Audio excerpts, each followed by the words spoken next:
안녕하세요. 오늘도 사연살롱을 찾아주셔서 감사합니다. 참 비참했어요. 1998년 제가 초등학생일 때였어요. 학교에 갔다가 돌아온 저는 집안 곳곳에 붙은 빨간 딱지를 보게 되었어요. 구두공장을 하던 아버지의 사업이 IMF 여파로 망하면서 저희 집안의 가난이 시작되었습니다. 구두공장집 딸로 부족함 없이 자랐던 제가 단칸방에서 4명이 살아야 될 정도로 정말 어려운 학창시절을 보내게 되었어요. 그 시절 부도 맞은 회사 사장들이 스스로 목숨을 끊었다는 뉴스가 쏟아지는 가운데 저희 부모님은 그 와중에도 정말 긍정적이셨어요. 그래도 공장 팔아서 빚은 다 갚은 게 어디냐며 엄마 아빠가 일하면 다시 금방 잘 살 수 있다며 저희 자매를 그렇게 긍정적으로 키우셨습니다. 그 덕분일까요? 갑작스런 가난에 힘들었지만 어디 가서도 예쁨 받으며 자랐어요. 엄마 아빠도 사장님 사모님 소리 듣던 분들이었죠. 그래도 청소일과 식당일에도 거리낌 없이 열심히 하셨고 저희 두 자매를 키우기 위해서 항상 노력하셨어요. 하지만 한번 망해버린 집안은 일어나기가 쉽지 않더라고요. 부모님께서 열심히 일하셨지만 작은 집 하나 구하는 것도 쉽지 않았던 터라 저를 대학까지 보내는 건 정말 생각도 못할 일이었어요. 고등학교만 졸업하고 바로 취업전선으로 뛰어들었는데 대졸자들 사이에서 고졸로 살아남는 건 많이 힘들었습니다. 그래도 이를 악물고 부모님이 물려주신 성실함과 긍정적인 마인드 덕분이었는지 대졸자들 사이에서도 능력을 인정받을 정도로 열심히 일했어요. 그때 제가 다니던 회사가 대기업의 하청업체였던 회사다 보니 하청을 주는 대기업 직원들의 갑질은 도를 넘는 수준이었어요. 을도 누군가한테는 갑이라고 했었던가요? 갑질당하는 을 중에도 을이었던 저였어요. 저는 항상 대기업 직원들을 상대하면서 그들의 불만사항들을 체크하고 전달하는 역할을 하고 있었어요. 그 일을 하다 보니 힘이 쭉 빠질 때가 한두 번이 아니었죠. 하지만 제가 버는 돈으로 동생 대학교 보내줄 수 있다고 생각하면서 버텼습니다. 그러던 어느 날 역시 하청 관련 건으로 미팅을 나간 자리에서 한 남자를 만나게 되었어요. 대기업 대리였던 그 남자는 이번에 우리 회사 하청 관련 담당자로 미팅에 나오게 되었다고 했어요. 그때까지만 해도 또 갑질할 사람이 바뀌었다고만 생각했었죠. 하지만 겪어보니 그 남자는 저를 보자마자 반말을 찍찍하던 다른 직원들과는 달랐습니다. 항상 존댓말을 쓰면서 제가 하는 이야기도 귀 기울여 들어주고 불만사항이 있더라도 기분 상하지 않게 설명하면서 제 상황까지도 고려해줬는데요. 제가 보던 갑질하는 대기업 직원과는 분명 다른 사람이라고는 느껴졌습니다. 제가 회사 다니면서 번 돈으로 동생은 공부해서 명문대인 Y대에 들어가게 되었고 대학 발표나는 날 비록 저는 대학을 못 갔지만 동생이라도 대학을 보냈다는 생각에 진짜 뿌듯해서 저도 모르게 싱글벙글했어요. 그 통에 다른 직원들이 이상하게 쳐다볼 정도였어요. 일적으로 자주 만나게 되니 그 남자와도 조금은 편한 사이가 되었고 싱글벙글 웃고 있는 저를 보고 말을 걸어오더라고요. 규리씨, 뭐 좋은 일 있어요? 아까부터 계속 웃고 있던데? 아니에요. 그냥 동생이 대학에 합격했다고 해서 기분이 좋아서요. 와, 잘 됐네요. 혹시 어디 대학교에 갔는지 물어봐도 돼요? Y대요. 제 동생이 공부를 잘했거든요. 저는 대학 못 갔더라도 동생이라도 대학 보낼 수 있어서 다행이네요. Y대 갔어요? 제 후배네요. 동생분하고 같이 언제 밥 한 끼 해요. 대리님이 저랑 왜요? 그렇죠. 뜬금없는 밥 먹자는 제안에 너무 당황한 나머지 민망할 정도로 거절을 해버렸고 그저 의례적으로 하는 이야기인 줄만 알았습니다.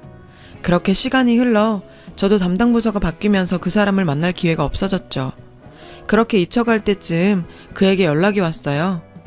규리씨, 저예요. 이재훈 대리. 누구라고요? 이 대리님? 이 대리님이 왜?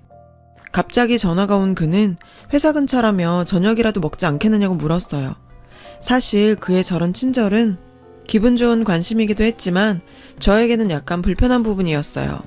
솔직히 Y대 나온 대기업 다니는 그 남자가 나 같은 고졸에 중소기업 다니는 사람한테 자꾸 왜 밥을 먹자고 하는지 이해할 수가 없었거든요. 계속 거절하는 건 예의가 아니다 싶어서 약속 장소에 나갔고 그 남자는 그날따라 수트를 빼입고 저를 기다리고 있었어요. 저는 그에게 솔직한 제 마음을 얘기했어요. 이 대리님, 사실 이렇게 나오긴 했지만 왜 저한테 밥을 먹자고 하는지 이해가 잘 안 가서요. 규리씨, 눈치 빠르다더니 완전 눈치 꽝이신데요? 왜 제가 밥을 먹자고 했겠어요? 제가 규리씨한테 관심이 있으니 이렇게 연락한 거 아니겠어요? 생각지도 못한 그의 말에 저는 어리둥절할 수밖에 없었는데, 네, 맞습니다. 항상 살기 바쁘다 보니 연애할 시간 한 번 없었고 이런 썸조차 타본 적 없었어요. 그 남자가 보내는 신호를 전혀 받지 못했던 건데요. 그 사람은 제가 일하면서 참 힘든 상황에서도 항상 웃으면서 일하는 모습이 마음에 들었다네요. 몇 번이나 저에게 신호를 보냈지만 그때마다 저의 매몰찬 모습에 참다 이렇게 말하는 거라더군요. 그런데 정말 이렇게까지 모르고 있을 거라고는 생각도 못했다며 웃었어요. 그렇게 몇 번을 더 만난 후 저의 첫 연애는 시작되었어요.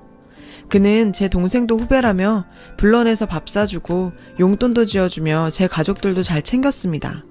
만나면 만날수록 진국이라고 느껴질 만큼 강자에게 강하고 약자에게 약한 멋진 남자였고, 연애하면서 한 번도 서운함 느끼지 않게 저를 배려해주는 남자였어요. 그렇게 1년 연애하고 결혼 약속을 했는데 행복했던 연애와 달리 결혼 승낙부터 현실의 벽에 막혔어요. 아무것도 해줄 수 없는 가난한 집안에 고졸, 중소기업에 다니는 제가 그 남자의 집에 눈에 찰 리가 없었죠. 특히 시어머니께서는 어떻게 공부시켜서 대기업까지 보냈는데 고졸을 만날 수 있냐며 격렬하게 반대하셨어요. 저도 물론 이해합니다. 제 처지에 이런 남자를 만난다는 거 자체가 말도 안 된다는 걸요. 아무리 긍정적인 저지만 이 상황에서 시부모님들의 승낙을 바란다는 건 어렵다고 생각했어요. 하지만 시아버지께서는 사람이 중요하지 학벌이 뭐가 중요하냐며 남편 의견에 힘을 실어주셨고 6개월간 설득한 끝에 결혼 승낙을 받아낼 수 있었어요. 사랑하는 사람과 결혼을 하게 되었지만 시부모님 모시고 함께 사는 인연은 정말 생지옥이었어요. 시어머니는 남편과 시아버지 앞에서는 상냥한 시어머니였지만 저와 따로 있을 때는 그야말로 악마 같은 모습을 보이셨죠. 얘야, 너 이리 와봐. 이거 언제 빨았니? 넌 도대체 생각이 있니 없니? 결혼할 때 아무것도 못 해왔으면 집안일이라도 잘해야지. 너 꼴랑 얼마 번다고 그걸로 네 가족 생활비 주고 네 동생 학비 대고 있니? 그럴 거면 결혼은 왜 했어? 시어머니는 제가 어지간히도 못마땅하신지 남편과 아버지만 없으면 악담을 해대셨고 정말 억울하고 할 말도 많았지만 제가 더 잘하면 시어머니도 바뀌지 않을까 하고 퇴근 후에 집안일로 제 나름으로 최선을 다해서 했어요. 하지만 시어머님은 잘 변하지 않으셨죠. 결혼 1년쯤 흘렀을 때 저희 부부에게도 축복이 찾아왔어요. 배가 불러오자 남편은 본인이 제 동생 졸업할 때까지는 지원하겠다며 회사를 그만두는 게 어떠냐는 제안을 받아들여 집에서 출산 준비를 했습니다. 저는 아이를 가지면 시어머니도 조금은 달라질 거라고 생각했어요. 시어머니께서는 본인의 손주를 임신하고 있는 저를 여전히 업신여기며 괴롭혔어요. 배불러 온다는 핑계로 일 안 하려는 거 봐라. 내 아들 월급에서 네 동생 학비 나간다면서 넌 내 아들한테 들러붙어서 기생하려고 결혼했니? 배가 불러오면서 예민해진 탓일까요? 평소 같으면 한 귀로 흘려버릴 이야기에 순간 울컥해서 어머님께 대들었는데요. 어머님, 제가 그만둔 게 아니라 재훈 씨가 그러길 원해서 그만둔 거잖아요. 아무리 그래도 제가 기생충도 아니고 기생한다니요. 말이 너무 심하신 거 아니에요? 어머님은 황당해 하시며 제 머리를 쿡쿡 찌르면서 말씀하시더라고요. 뭐? 지금 너 나한테 말 대꾸하는 거니? 참 못 배워먹어도 한참 못 배워먹었구나.